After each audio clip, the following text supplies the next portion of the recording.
सजना खन खन खन कल मोर कंगना, जब से छूती हला हो सजना खन खन खन कल मोर कंगना। दिल के धड़कन बजाए सहनाई, आवे लागल ए राजा गिराई, आवे लागल ए राजा गिराई। एहसास समझ में आयल का होला प्यार बुझायल, एहसास समझ में आयल का होला प्यार बुझायल।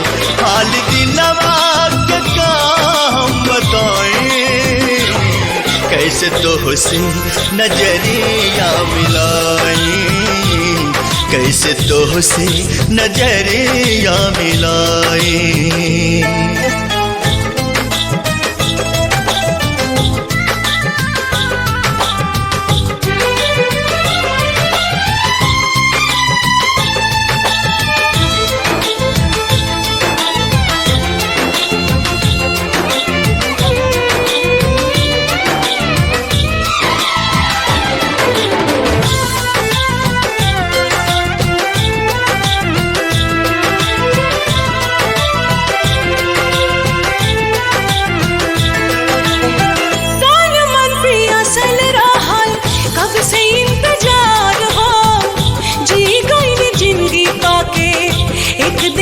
प्यार हो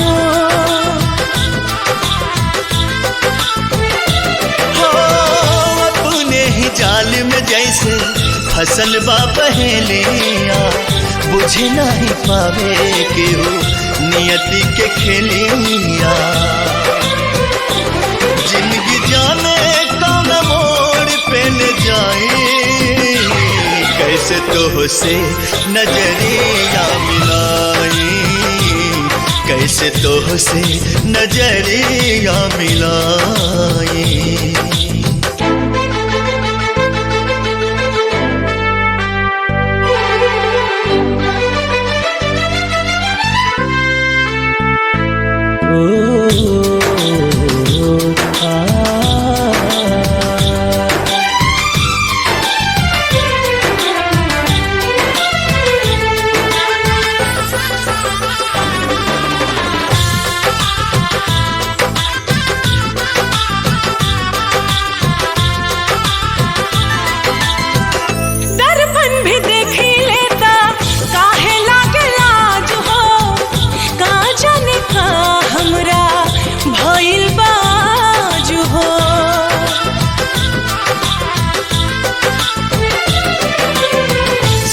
फेरा सातों वचन सगरो भुलैनी, पति के धर्म का होला उहो ना निभैनी।